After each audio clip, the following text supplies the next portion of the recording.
Are Mabon and Maponos the same god?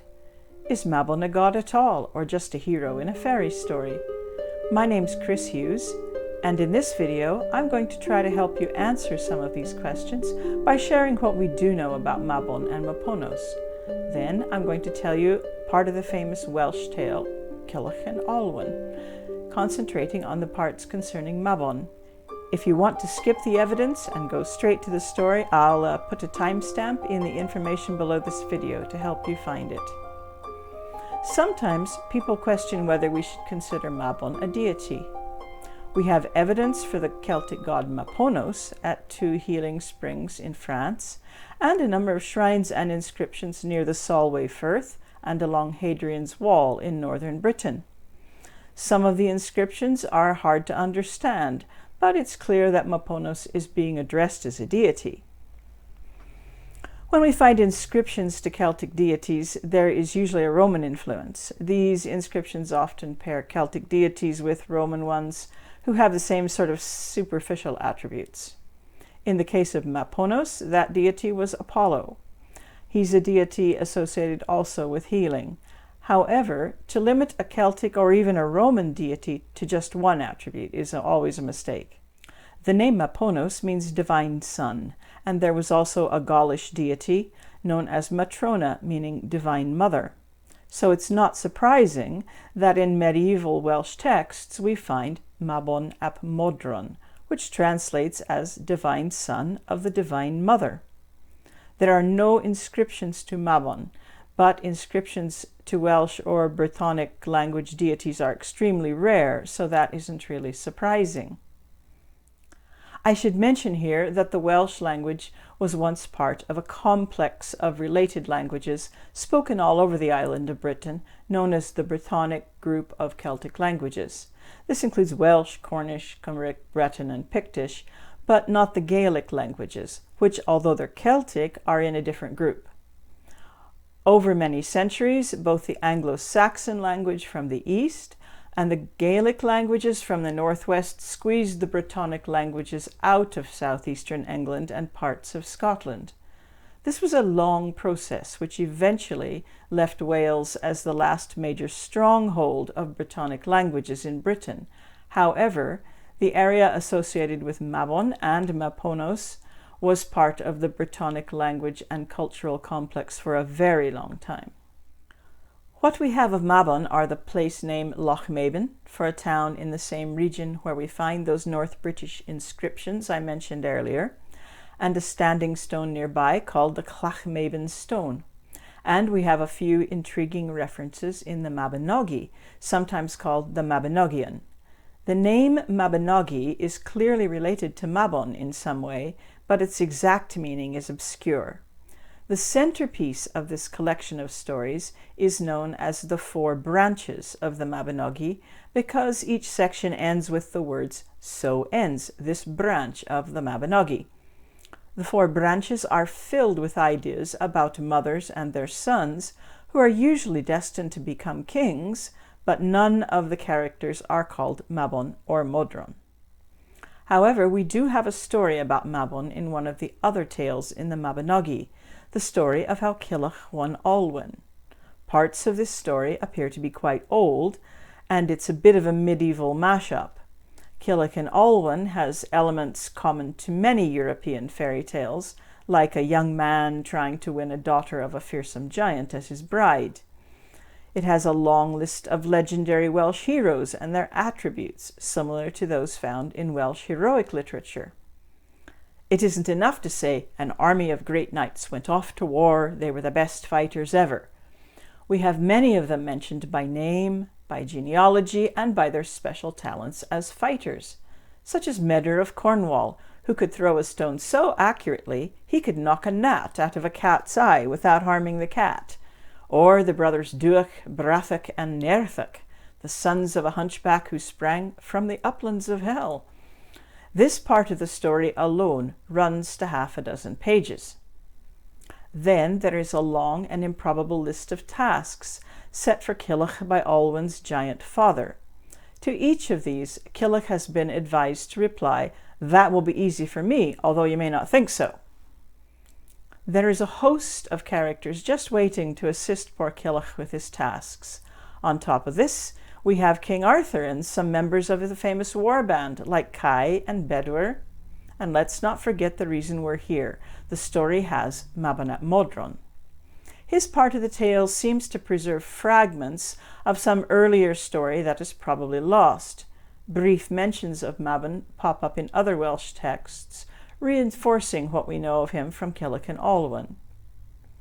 All in all, how Culhwch and Olwen is a very long-winded tale, which seems to exist as much for the sake of talking about Arthur as anything else.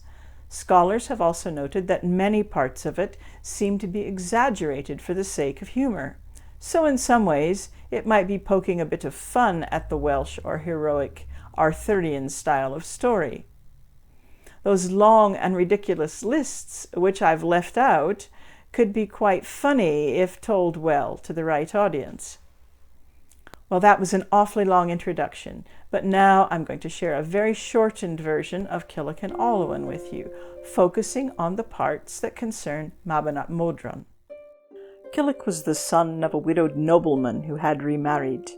Culhwch's stepmother put a spell on him that he could marry no one but Olwen, daughter of the giantess Ysbyddaden. Under her spell, Culhwch was filled with love for the unknown Olwen, but desolate at the thought that he could never win her.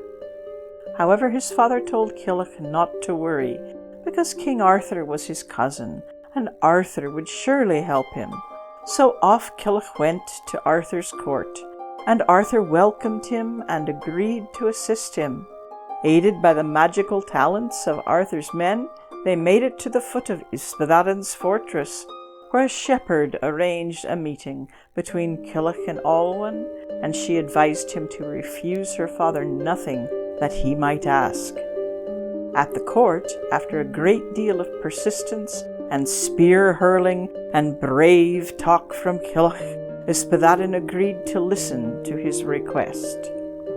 The giant began by instructing Culhwch to clear a piece of land, plant it and harvest it in the space of just one night in order to provide food for the wedding. "That will be easy for me," Culhwch told him, although you may not think so. But it wasn't that simple. Ysbyddaden wanted certain children of the goddess Dawn herself to do the work and to use magical oxen. "That will be easy for me to get," said Culhwch, as Ysbyddaden's list of demands grew ever longer. And here's the reason. Ysbyddaden was under a curse, which said that on the night that Olwen was married, he would die. So of course he set tasks so difficult that he hoped no one could do them all. But as a bit of extra insurance, he was also arranging an impossibly grand final feast for himself, just in case Culhwch was successful. He demanded all kinds of magical food and drink, a magical cauldron, and the legendary birds of Rhiannon to come and sing for him. But Ysbyddaden wasn't finished yet. Next, he demanded something quite extraordinary.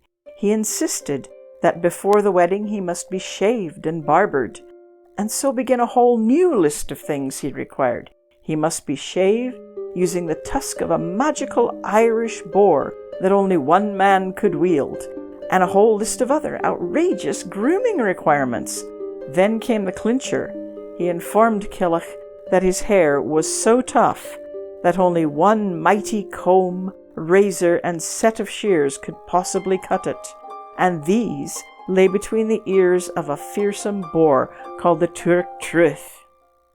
Turk-Truith could only be hunted by a special hound called Dridwin, but he must acquire a special leash and a special collar to control the beast, and only one man could hold the leash that controlled Dridwin, and that was Mabon ap Modron.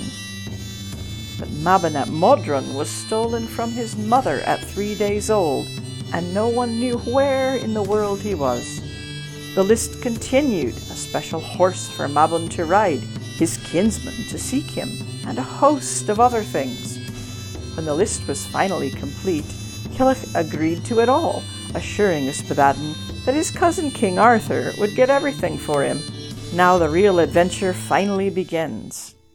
After a bit of messing about with other giants and things, Arthur sent Kai, Bedwyr, and an interpreter to start looking for Mabon, since they needed him to hunt the Tuairc Truith. The other things seemed trifling in comparison, and Arthur, being an excellent chief executive, delegated much of the minor questing to his warriors. Where, ye might ask, was Culhwch? Just waiting for cousin Arthur to round up the wedding presents, apparently. So Kai and Bedwyr put the interpreter to good use. They went and asked a blackbird if he had seen Mabon. The blackbird replied, "When I was young, there was a smith's anvil that is only used when my beak rests upon it. Now that anvil is only the size of a nut. The rest has been worn away, but I have heard nothing of Mabon. I'll take you to an older animal, a stag I know of, and maybe he will know this Mabon you speak of." They found the stag, and he told them, "When I came here, I only had my first small antlers, and this wood where we stand was only one small oak sapling. That sapling became a mighty oak of 100 limbs before it toppled in old age. But I have not heard of Mabon ap Modron. However, I will guide you to an older animal." He took them to an ancient owl, and the owl said, "If I knew, I would tell you. When I came here, this valley was a wooded glen.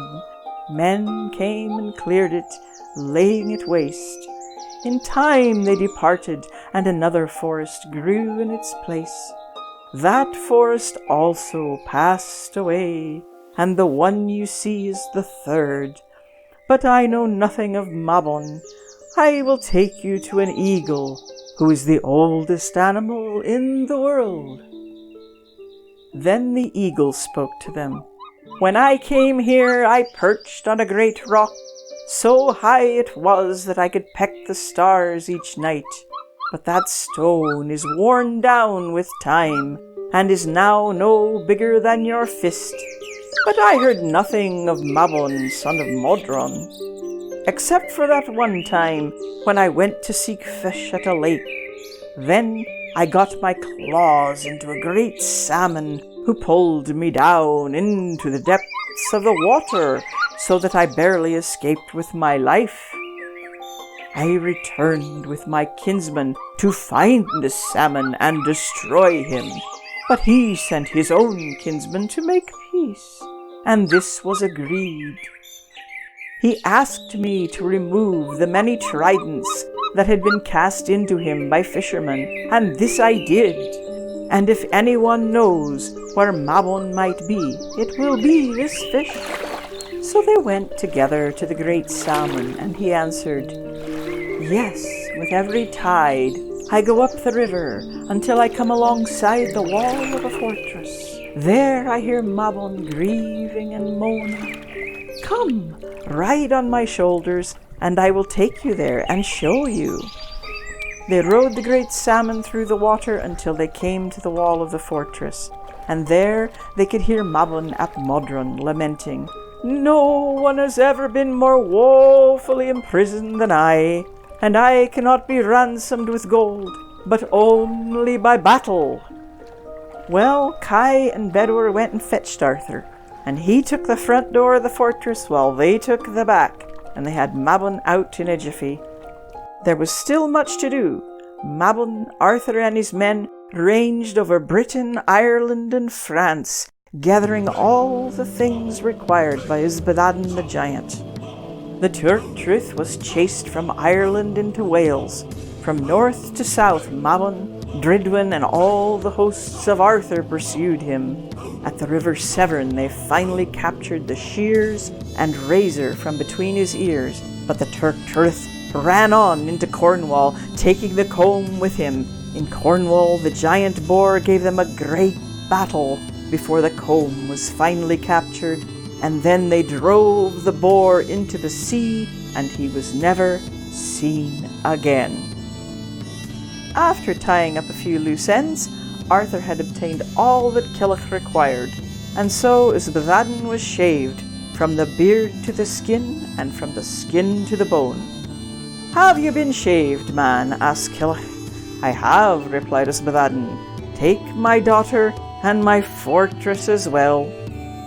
Then the giant was beheaded, and a great feast was held, and Culhwch buried Olwen, and they lived together after that. And that's the tale of how Culhwch won Olwen, with a bit of help from his cousin and the Mabon ap Modron. I hope you enjoyed this video. I'd like to thank my patrons on Patreon for helping to make these videos possible. Subscribe to my channel if you'd like to see more videos on Celtic themes. I always appreciate your likes, shares, and comments. Bye for now.